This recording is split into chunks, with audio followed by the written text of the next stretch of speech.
물건은 교회 성도님들 안녕하세요. 저는 이승진 목사입니다. 오늘 거룩한 주일을 맞이해서 제가 배한서 목사님을 대신해서 하나님의 말씀을 전하게 되었습니다. 오늘 거룩한 주일을 맞이해서 각자 경건한 가정에서 또 하나님께 예배드리는 우리 물건은 교회 성도님들에게 우리 하나님께서 하늘로부터 부어주시는 은혜와 또 평강의 복이 충만하시길 축원합니다. 지금 코로나 바이러스가 쉽게 누그러지지 않아서 참 어떤 분은 생계가 어려워진 분도 계십니다. 또 가정에서 우리가 아이들을 돌보느라고 몸과 마음이 많이 지치신 분도 계십니다. 올해 봄에 코로나 바이러스가 온 세상으로 퍼져갈 때 우리가 대체로 생각을 했습니다. 올 여름이 되고 또 가을이 되면 이 코로나가 어느 정도 진정되리라 그렇게 기대를 했습니다. 하지만 막상 가을이 되어도 코로나가 전혀 누그러지지 않아서 우리가 참 하나님 앞에서 또 사람들 앞에서 참 우리 마음이 많이 지쳐있는 그런 상황입니다. 하지만 이제는 우리가 작년까지만 하더라도 이 비정상적이었던 이 생활 방식을 새로운 정상, 뉴 노멀, 새로운 그 질서로 인정하고 또 받아들여야 되는 그러한 상황이 만들어졌습니다. 오늘 제가 이제 온라인을 통해서 예배드리는 우리 성도님들을 위해서 하나님의 말씀을 주로 이제 PPT 화면을 중심으로 준비를 했습니다. 저와 여러분은 작년까지만 하더라도 그 비정상적이었던 것들을 이제는 정상으로 인정하고 받아들여야 되는 그런 뉴 노멀의 시대를 살고 있습니다. 작년까지만 하더라도 모든 사람들이 이 마스크를 쓰는 것에 대해서 그래서 비정상으로 생각을 했습니다. 하지만 이제는 마스크는 이제 우리 생활에 있어서 선택이 아니라 필수가 되었습니다. 비정상이 정상으로 바뀌었습니다.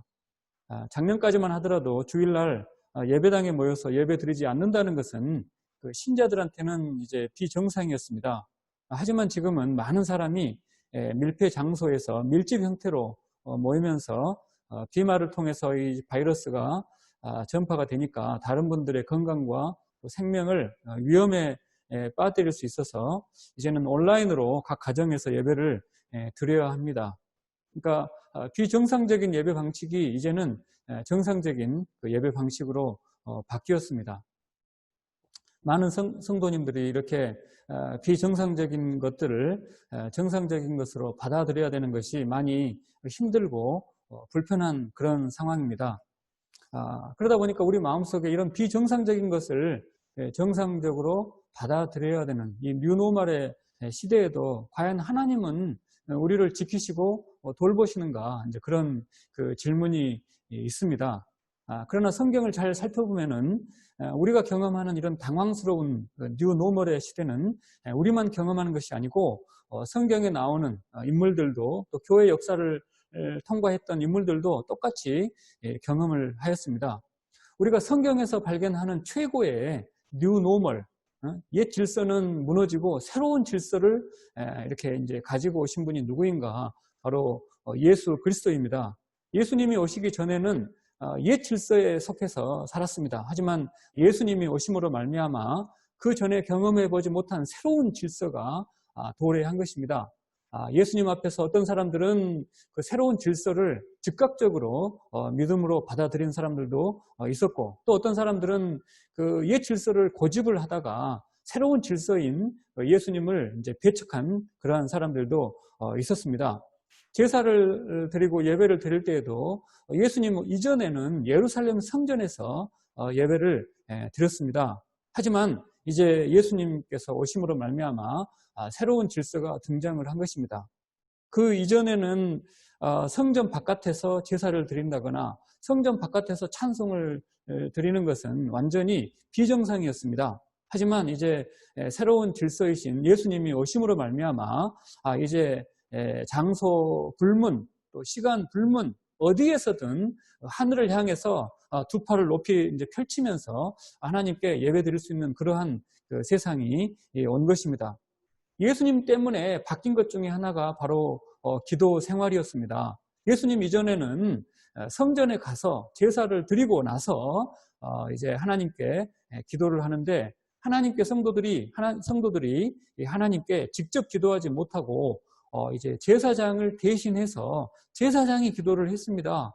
그리고 축복도 제사장이 받아서 성도들한테 대신 전달을 해 주었습니다. 하지만 예수님이 오심으로 말미암아 그런 옛 질서는 완전히 물러가고 이제 새로운 질서, 새로운 기도 방식을 예수님이 가르쳐 주셨습니다.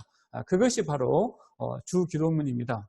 그래서 오늘은 이 주기도문의 말씀을 통해서 새롭게 기도하는 그 방식에 대해서 살펴보고자 합니다.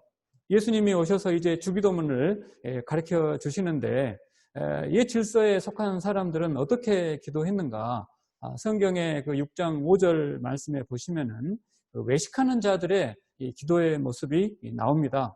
이들은 사람에게 보이려고 회당과 큰 어귀에서 그렇게 기도하기를 좋아하였습니다. 또 어떤 이들은 그 7절의 말씀처럼 중언부언하는 그러한 기도를 하였습니다. 중언부언이 무엇입니까? 한 말을 하고 또 하고 계속 주절주절 영혼 없이 떠드는 것입니다. 중언부언 기도를 예수님이 비판하셨는데 우리가 오해하면 안 됩니다. 세 가지 기도와 오해하면 안 됩니다. 첫 번째로 중언부언 기도는 간절한 기도와 다른 것입니다. 우리가 간절하게 기도하다 보면 앞에서 했던 기도를 또 할 수 있습니다. 주님, 우리를 불쌍히 여겨 주시옵소서. 주님, 이 병을 고쳐 주시옵소서. 간절히 기도하다 보면 했던 말을 또 하고 또 할 수 있습니다. 하지만 그것을 가리켜서, 그 간절한 기도를 가리켜서 예수님이 중언부언 기도라 비판하신 것이 아니다. 또 두 번째로 많은 시간 기도하는 것과 다릅니다. 우리가 30분이고 1시간 동안 2시간 계속해서 기도하다 보면 어떤 일이 벌어집니까? 앞에서 했던 기도를 또 할 수 있습니다. 주님, 우리 아이를 불쌍히 여겨 주시옵소서. 우리 이 자식들이 정말 하나님을 더욱 사랑하게 주시옵소서. 그렇게 기도하다 보면 앞에서 했던 기도를 또 할 수 있는 것이죠. 네, 중언부언 기도하는 것은 많은 시간 기도하는 것과 다르다. 또 중언부언 기도하는 것은 눈물의 기도와 다른 것입니다. 우리가 간절하게 오랫동안 또 눈물을 흘리면서 기도하다 보면 앞에서 했던 말 또 할 수 있어요. 네, 그것을 예수님이 중언부언 기도하는 것이다. 그렇게 비판하는 것이 아니다. 그러면 무엇이 중언부언 기도하는 것인가? 그것은 7절 말씀처럼 말을 많이 해야 하나님이 들으신다고 착각을 하는 것입니다. 그들은 말을 많이 하여야 하나님이 들으실 줄로 착각을 해서 말을 많이 한다. 둘째로 우리가 중언부언 그 기도를 이제 우리는 아니고 이방인들이 하게 되는데 중언부언 기도하는 이유, 두 번째 이유는 하나님이 내 기도에 응답을 하신다. 그 확신의 근거를 어디에 두는가 하면은 하나님에게 두어야 됩니다. 하나님의 은혜와 하나님이 우리 아버지 되시다고 하는 그 믿음, 하나님의 은총, 하나님의 사랑, 여기에 기도 응답에 확신을 둬야 되는데 그게 아니고 자기가 얼마나 열심히 기도했나, 자기가 얼마나 많은 시간 기도했나, 자기가 얼마나 많이 노력을 하면서 애쓰면서 그렇게 기도했나 하는 이런 것들을 중언부언 기도하는 것이라 예수님이 비판을 하셨습니다. 그러면 왜 사람들은 중언부언 기도를 하게 되는가? 그렇게 해봤자 예수님이 듣지 않으시는데 왜 중언부언 기도를 하게 되는가? 그 첫 번째 이유는 하나님의 섭리를 모르기 때문입니다. 섭리가 무엇입니까? 섭리는 살아계신 하나님께서 하나님의 그 거룩한 계획과 그 목적과 뜻이 있어서 우리 인생들을 세밀하게 한 걸음 한 걸음 때로는 고난으로 때로는 평강으로 인도하시는 과정, 그것을 하나님의 섭리라고 합니다. 하나님께서 때로는 온실 같은 환경으로 인도하십니다. 또 때로는 고난의 길, 가시밭길을 걷게 하십니다.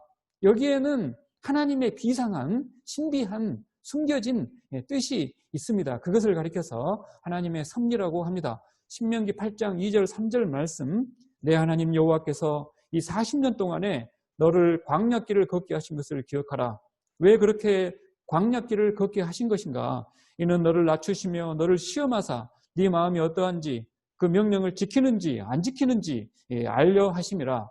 너를 낮추시며 때로는 너를 굶주리게 하시며 또 때로는 너도 알지 못하고 네 조상들도 먹어보지 못했던 그 하늘의 만나를 너한테 먹이시는, 그렇게 섭리하시는 이유는 사람이 떡으로만 사는 것이 아니요, 하나님의 입에서 나오는 모든 말씀으로 사는 줄을 내가 알도록 하기 위함이다. 이것이 하나님의 섭리입니다. 섭리를 모르면 중언부언 기도할 수 있습니다.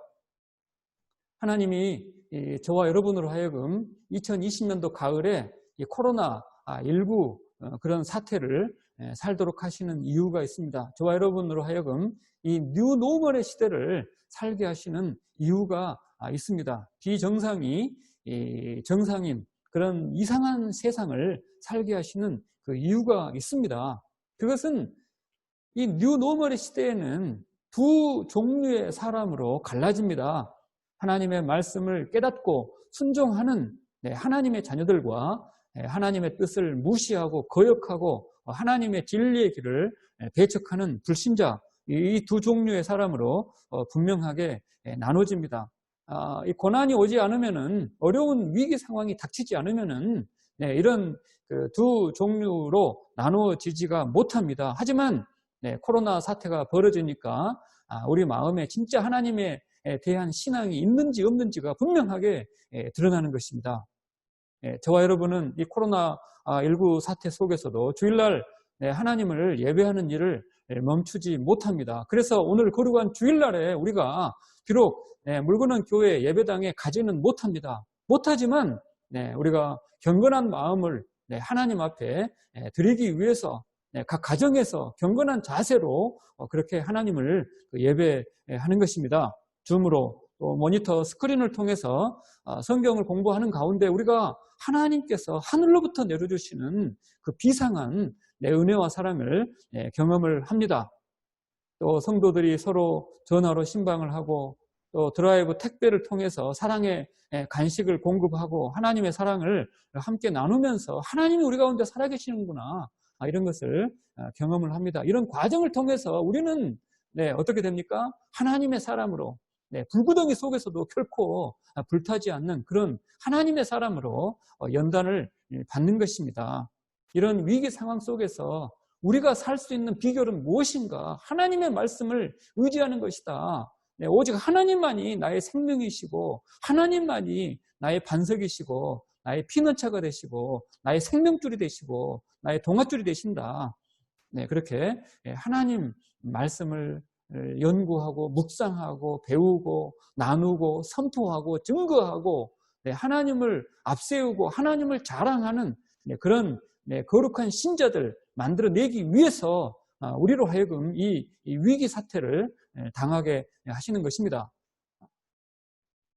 중언부언 기도를 계속 하게 되는 이유가 있습니다. 그 세 번째 이유는 하나님의 보좌를 잘 모르기 때문입니다. 하나님께서는 우리의 기도를 어디에서 들으시는가? 하나님의 보좌에 앉아서 우리의 기도를 들으십니다. 하나님의 보좌가 어디 있는지 이방인들은 잘 모릅니다. 이방인들이나 또 예수님을 처음 믿는 초신자들은 하나님의 보좌가 어디에 있는가, 하나님이 어디에서 우리 이 기도를 들으시는가 잘 모릅니다. 막연하게 저 하늘 위에 어디에 계실 것이다, 그렇게 추측을 합니다. 그리고 하나님께서 기도 응답을 통해서 우리 기도에 응답하시고 우리를 불구덩이 속에서 구원하시는 그 하나님의 인도하심을 잘 모릅니다. 막연하게 하나님의 보좌를 추측을 합니다. 여러분에게는 좋아하는 사람이 있습니다. 남편과 또 아내, 또 사랑하는 사람, 가족들, 우리 부모님, 자녀들, 선생님, 우리가 이제 사랑하는 사람들이 있습니다. 사랑하는 사람을 생각을 할 때 여러분은 지금 당장 우리 눈앞에 없더라도 직장에 있거나 또 우리가 직장에 나왔을 때 우리 식구들이 집에 있다, 또 학교에 있다 이렇게 생각을 할 때 막연히 추측을 합니까? 분명하게 그 장소를 의식을 합니까? 여러분 좋아하는 사람 생각할 때 막연히 추측만 해요? 아니면 사랑하는 사람이 머물러 있는 장소를 우리 마음속에, 우리 머릿속에 분명하게 의식을 합니까? 지금 내 아내는, 내 남편은, 우리 부모님은 어느 장소에 계시다. 우리는 그 사랑하는 사람들을 생각할 때 우리 머릿속에서 그 장소를 분명하게 의식을 합니다. 추측하지 않습니다.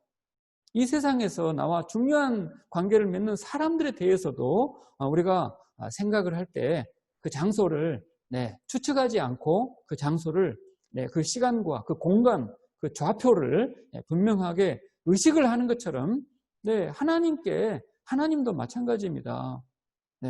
우리가 그 장소를 분명하게 의식을 하고 사랑하는 사람들한테 전화를 걸거나 문자를 걸지 않습니까? 여보 지금 잘 모를 때는 거기 어디야? 이렇게 물어보면서 그 장소를 확인을 하고 대화를 시작하지 않습니까? 하지만 하나님을 잘 모르는 이방인들은 그냥 하나님이 뭐 어디 저 하늘 먼 높은 곳에 계시겠지, 저 구름이 있는 저 너머에 어디 계시겠지, 그렇게 추측성 기도를 합니다. 그러다 보니까 하나님께서 자기 기도에 들으시고 응답하신다는 이런 확신을 가지지 못합니다. 그러다 보니까 기도가 중언부언 빠지게 됩니다.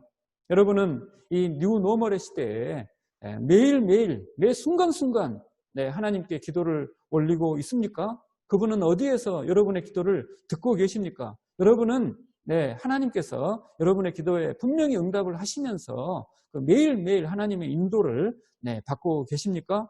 여러분의 생각하는 것과 또 말하는 것과 또 행동하는 것 속에서 늘 하나님의 그 인도하심을 받으면서 살고 있습니까? 주님과 매일매일 매 순간순간 동행하면서 그렇게 지내고 있습니까? 밥을 먹을 때나 출근을 할 때, 또 승용차, 우리 자동차 운전을 할 때, 회사에서 일할 때, 이 사람 저 사람을 만날 때, 돈을 계산하고 지출하고 또 사람들의 부탁을 들어주고 또 이야기 나누고 또 행동하고 또 교제하고 가족들이랑 지낼 때, 인터넷을 또 살펴볼 때, 유튜브를 할 때 여러분의 마음속에는 주님과 분명히 동행하고 계시는가? 성령 하나님과 동행하시면서 그런 일들을 감당하고 있습니까? 그렇지 못하다면 그것은 하나님의 보좌를 잘 모르기 때문입니다. 하나님께서 우리를 살펴보시고 저 보좌 위에서 우리를 내려다보시는 그 장소가 분명하게 의식이 되지 않으면 우리는 매일매일 삶 속에서 하나님의 인도하심을 받기가 어려워집니다. 하지만 예수님은 이 뉴노멀의 시대에 우리가 어떻게 하나님의 인도를 받아야 되는지 그 장소를 분명하게 말씀해 주셨습니다. 그 부분은 잠시 후에 살펴보겠습니다. 또 하나님의 그 보좌를 잘 모르고 우리가 중언부언 기도하는 이제 이유, 그 다음에 이제 예수님께서 우리로 하여금 정말 하나님 보좌를 정말 뒤흔드는 그런 기도를 할 수 있도록 주기도문을 가르쳐 주십니다. 먼저 가르쳐 주신 것이 무엇인가? 오늘 설교 제목처럼 하늘에 계신 우리 아버지. 하늘에 계신 우리 아버지는 두 가지 의미가 있습니다. 첫 번째, 우리 기도를 들으시는 하나님은 저 하늘에 계시다. 두 번째, 우리 기도를 들으시는 하나님은 바로 우리 아버지가 되신다. 우리 기도를 들으시는 이제 하나님, 첫 번째로 하늘에 계신 분입니다. 하나님이 하늘에 계시다. 이 의미를 이해를 올바로 하기 위해서는 이제 창세기 1장 1절로 가야 됩니다. 하나님께서 하늘 보좌에 좌정하셔서 저와 여러분의 기도를 들으신다. 그 의미를 제대로 이해하기 위해서는 창세기 1장 1절 말씀을 잘 알아야 합니다. 창세기 1장 1절, 태초에 하나님이 천지를 창조하시니라. 천지 무엇입니까? 하늘과 땅을 창조하셨습니다. 여기서 말하는 이 하늘은 보이는 하늘은 무엇입니까? 하나님께서 하늘을 창조하셨다. 그것은 시간과 공간의 장, 그러니까 필드, 이 장을 장을 창조하셨다. 그런 뜻입니다. 하늘, 보이는 하늘, 측정 가능한 시간과 공간의 장을 창조하셨다. 그걸 한마디로 하늘을 창조하셨다. 또 땅은 보이는 땅입니다. 이 보이는 땅에는 지구와 우주, 행성, 또 물질, 에너지, 이런 것들을, 별들, 달, 이런 것들을 창조하셨다. 이제 그런 의미입니다.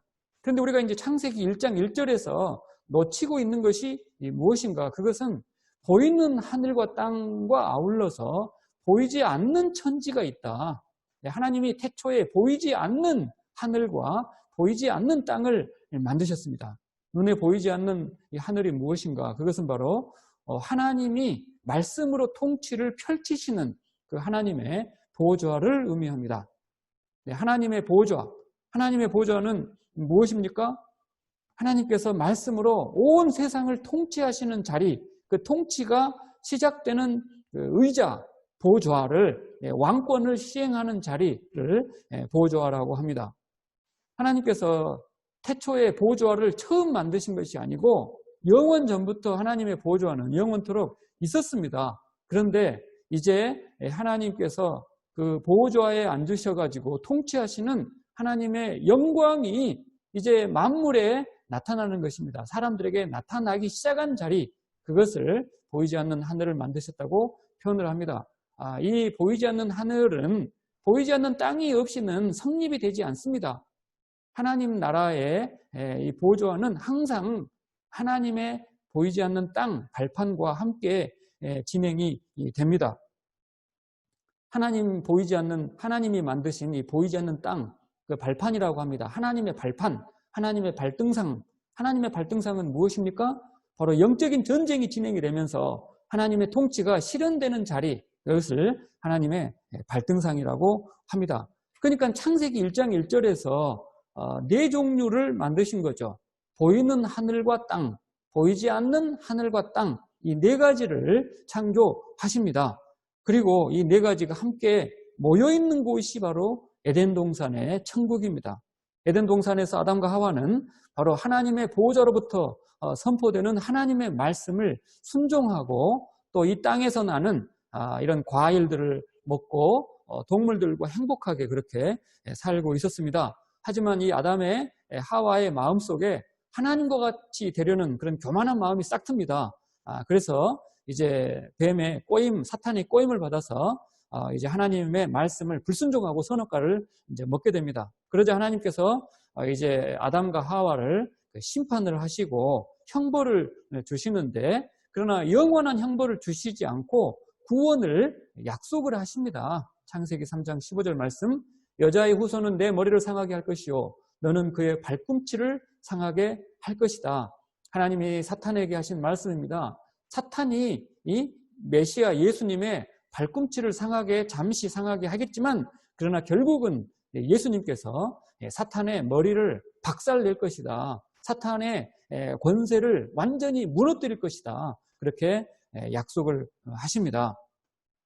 그래서 여자의 이 후손이 계속해서 이제 메시아로 등장을 하다가 최고의 메시아는 예수님께서 직접 이 세상에 강림을 이제 하신 것입니다. 그런데 이제 그렇게 되면은 이제 이 아담과 하와는 이제 어떻게 되는가라고 할 때, 아담과 하와가 죄를 범한 상태에서 이제 에덴 동산에 계속 남아 있으면 그들이 죄인으로 영생을 하게 되는 문제가 발생을 합니다. 그래서 하나님께서는 아담과 하와를 이 에덴 동산 천국에서 내쫓습니다. 죄인 상태에서 영생하면 안 되니까, 그 죄를 씻고 이 천국으로 들어와야 되니까 내쫓아요. 내쫓으면서 이 천사들을 통해서 두루 도는 불칼을 이 에덴 동산 입구에다가 딱 지키게 만들고 내쫓습니다. 그래서 이제 에덴 동산을 이제 아담과 하와가 에덴 동산을 이렇게 떠나게 됩니다. 이 두 사람이 정말 슬퍼하는 모습으로 이제 에덴 동산을 떠나게 됩니다. 그러면 이제 하나님께서는 이제 아담과 하와가 에덴 동산에 이제 못 들어오도록 그렇게 계속 막으시는가? 이제 더 이상 더 이상 이제 아담과 하와는 천국에 못 들어가고 이제 이 세상에서 그렇게 고난만 당하다가 그렇게 죽으라는 것인가? 그렇지 않죠. 예수님께서는, 아니 하나님께서는 이 아담과 하와를 다시 말씀으로 또 성령을 통해서 구원을 해주십니다. 그리고 구원을 또 약속을 하시죠. 예수님께서 오셔가지고 완전한 천국을 다시 만들어주겠다. 그러면 그 동안에 지금 그 천국은 어디에 있는가? 그 동안 아담과 하와가 에덴 동산을 떠났고 그 다음에 예수님이 오셔서 이 천국을 회복하는 그 동안에 천국은 어디에 있는가라고 할 때 이 보이는 세상에서 이 하나님의 보좌와 하나님의 발판이 사라졌습니다. 사라졌지만은 말씀을 통해서 또 성령의 감동을 통해서 그 천국을 계속해서 살죠. 누가 삽니까? 모세나 아브라함이나 선지자들, 하나님의 약속의 말씀을 깨닫고 성령의 감동으로 그것을 실천하는 사람들이 비록 이 고난의 땅, 눈물 많은 땅에 살지만 동시에 천국의 땅에서 그렇게 생활을 하였습니다. 그 증거를 바로 이사야 본문을 통해서 볼 수가 있습니다. 이사야 66장 1절에 이러한 말씀이 있습니다. 하늘은 나의 보좌요 땅은 나의 발판이니라. 여기서 말하는 하늘은 하나님의 보좌가 있는 곳입니다. 땅은 하나님의 발판이 있는 곳입니다. 이 땅은 어떤 땅인가 하면은 하나님의 말씀을 사람들이 듣고 그 다음에 그 자리에서 고난 속에서 힘들게 순종하는 자리. 비록 육적으로는 힘들지만 그러나 영적으로 보게 되면은 그 자리가 바로 하나님의 발판이요, 하나님의 천국이요, 하나님의 말씀이 실현되는 그러한 자리라 하는 것입니다. 그래서 이 하나님의 보좌와 하나님의 발판은 육의 눈에는 보이지 않지만 영의 눈에는 항상 보이는 것입니다. 저와 여러분은 보이지 않는 것, 영적인 것, 그것을 항상 바라보며 사는 그러한 사람들입니다. 그래서 신자가 하나님 말씀에 순종하며 사는 그 땅, 그 자리가 바로 하나님의 발등상, 하나님의 발판이 있는 곳이고 그 자리가 바로 천국임을 기억하시기 바랍니다. 요한복음 14장 2절 3절 말씀에 이런 말씀이 있습니다. 예수님이 말씀하십니다. 내가 너희를 위해서 천국을 준비하러 간다. 가서 너희를 위해서 천국을 준비하면 내가 다시 와서 너희를 이 천국으로 영접하여 나 있는 곳 천국에 너희도 함께 있도록 하겠다. 이렇게 약속을 하십니다. 그러면 예수님이 천국을 준비하는 방법, 준비하러 가는 그 방법은 무엇입니까? 어디로 간다는 거예요? 어디로 가는 것이 천국을 준비하는 겁니까? 바로 예수님이 십자가에 죽으십니다. 우리 죄를 대신해서 십자가에 죽으시고 우리 죄를 용서해 주시고 또 우리가 하나님의 자녀인 것을 확증하기 위해서 부활하시고 또 승천하셔서 우리 머리 위에 성령을 보내주셨습니다. 그래서 우리가 성령을 받은 사람이 된 거예요. 그래서 우리가 하나님께 기도하고 하나님 말씀 붙잡고 살면 바로 그 자리가 예수님이 있는 자리임을 기억하시기 바랍니다. 그 자리가 바로 하나님의 발판, 하나님의 발등상, 사탄 마귀를 박살낸 하나님의 발등상임을 기억하시기 바랍니다. 예수님은 하늘로 승천하셨습니다. 성부 하나님의 보좌 우편에 앉아 계십니다. 그 자리에서 하나님과 함께 성부 하나님과 함께 우리에게 말씀을 선포하십니다. 우리에게 말씀을 선포하는데 그 중간에서 목회자가 주일날 강단에서 하나님의 말씀을 대신 선포합니다. 그러면 하나님께서 우리의 머리가 되십니다. 예수님이 우리의 머리가 되시는 거죠. 그러니까 우리 머리 위에 우리가 하나님의 음성을 듣는 그 설교 시간에는 우리의 머리 위에 누가 계십니까? 예수님이 계시고 예수님이 바로 계신 곳이 하나님 보좌입니다. 우리는 하나님 보좌, 바로 우리 머리 위에서 바로 선포되는 하나님의 음성을 듣습니다. 제가 설교하는 이 시간이 바로 하나님께서 여러분의 인생 가운데 찾아오시고 말씀하시는 시간임을 명심하시기 바랍니다. 주일날 예배 시간에 목회자가 하나님의 말씀을 선포하는 그 시간이 여러분의 머리 위에서 하나님의 보좌가 열리는 시간임을 명심하시기 바랍니다. 우리는 그 자리에서, 예배의 자리에서 하나님의 보좌로부터 선포되는 하나님의 음성을 듣습니다. 그러면 우리는 어디에 서 있는 거예요? 비록 예배당에 서 있지만은 그 예배당 그 자리가 바로 하나님의 말씀이 실현되는 하나님의 발판임을 명심하시기 바랍니다. 그래서 하나님의 보좌와 하나님의 발판은 항상 쌍으로 가는 것입니다. 하나님의 보좌는 있는데 하나님의 발판은 없다. 하나님의 발판은 있는데 하나님의 보좌가 없다. 그런 일은 있을 수가 없습니다. 하나님의 보좌와 하나님의 발판, 그 두 가지가 하나로 만나면서 우리 성도들이 그 자리에 서 있습니다. 그 자리가 곧 천국임을 명심하시기 바랍니다. 오늘 거룩한 주일을 맞이해서 우리 성도님들이 가정에서 이렇게 경건한 자세로 하나님을 예배합니다.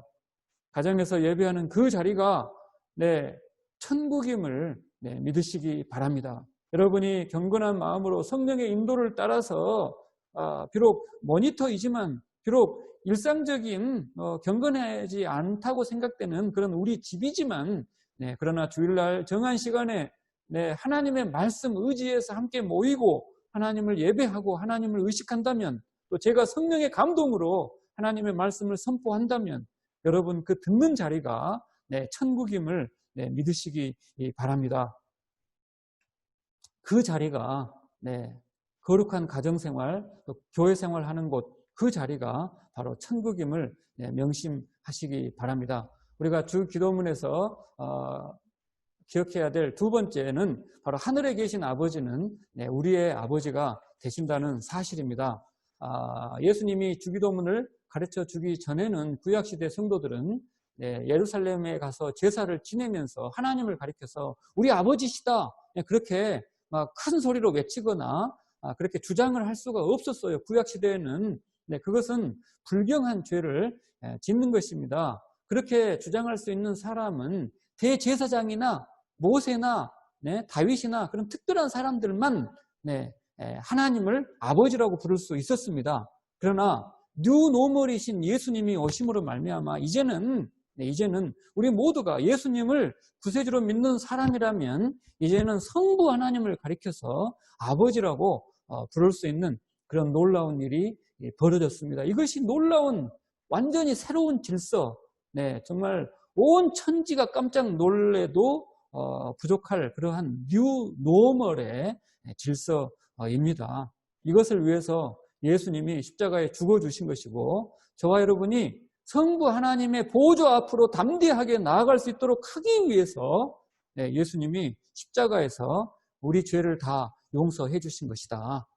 그리고 그것이 가능하도록 하기 위해서, 성부 하나님의 보좌에 담대하게 나아갈 수 있도록 하기 위해서 성령 하나님이 저와 여러분의 머리에 직접 강림하시고 우리 마음속에 내주하시고 동행하심을 믿으시기 바랍니다. 저는 하나님의 말씀을 연구하고 또 가르치는 목사로 50대 중반을 살고 있습니다. 지금까지 제 인생을 돌이켜보면서 분명하게 깨닫는 것이 두 가지가 있습니다. 첫째는 저는 태어날 때부터 지금까지 하나님의 보좌와 또 하나님의 발판이 모인 연결된 그 천국에서 단 1초라도 벗어난 적이 없다. 물론 저는 이제 대학교에 들어가면서부터 예수님을 구세주로 인격적으로 만났습니다. 하지만 그 이전이라고 하더라도 하나님의 비상한 섭리 속에서 저는 천국에서 단 한 번도 벗어난 적이 없구나. 제가 잘나서 벗어난 적이 없다 이것이 아니고 하나님께서 저를 붙잡아 주셨구나. 제가 5살 때 제가 이제 불장난을 하다가 집에서 불이 났습니다. 불장난을 잘못해가지고 불이 이제 쌓아놓은 나무 더미로 옮기면서 집에 불이 났어요. 그래가지고 동네 사람들이 바켓스에 물을 담아가지고 온 사방팔방에서 달려와가지고 불을 껐는데 다행히 헛간만 타고 본체는 타지 않고 살아난 적이 있습니다. 왜 살아났을까? 제가 있었던 그 자리가 네, 하나님 지키시는 자리였기 때문에, 천국이었기 때문에 살아난 것입니다. 불타 죽지 않은 거예요.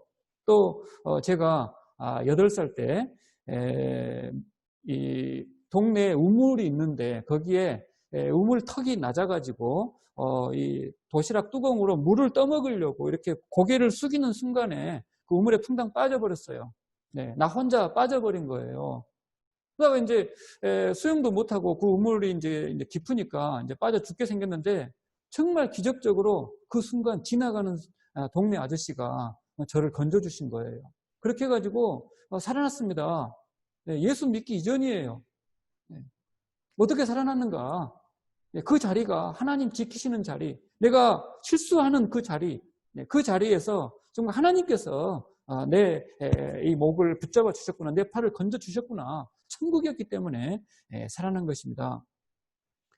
고등학교 졸업을 할 때까지도 저는 예수님을 인격적으로 만나지 못했습니다.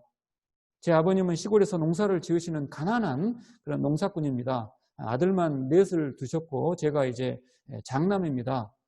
제가 이제 고3 때 이제 대학을 들어가려고 하는데 아버지 하시는 말씀이 내가 뭐 너 하나 대학을 못 보내겠나 그렇게 이제 말씀을 하시지만 제가 가만 생각을 해보니까 제가 이제 첫째로 대학을 들어가면서 학비를 다 써버리면 밑에 세 동생이 대학길이 막힐 것 같아요.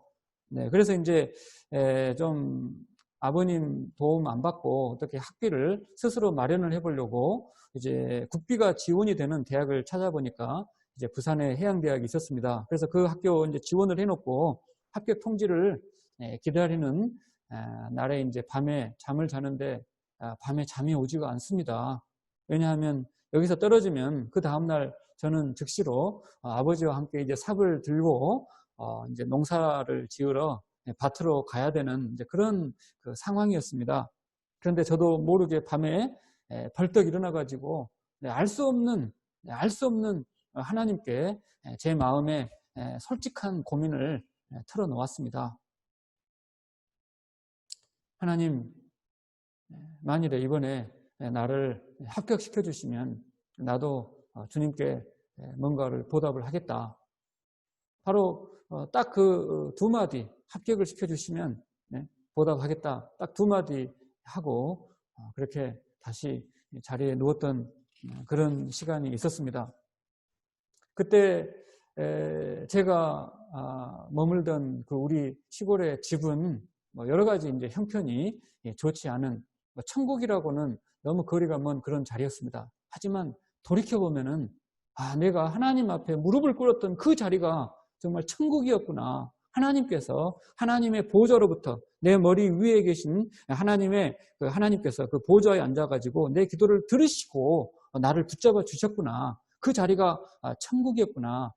그렇게 깨달았습니다. 그렇게 해서 하나님 은혜로 합격을 해서 이제 해양대학을 가게 되고 또 거기서 다시 또 인격적인 하나님을 경험을 하고 하나님 말씀을 연구하고 학생들에게 또 사역일을 또 복음 전도하고 하는 가운데 대학교 3학년 때 이제 신학을 하기로 이렇게 결단을 하고 하나님께 다시 한번 헌신을 했던 적이 있습니다. 그때는 몰랐습니다.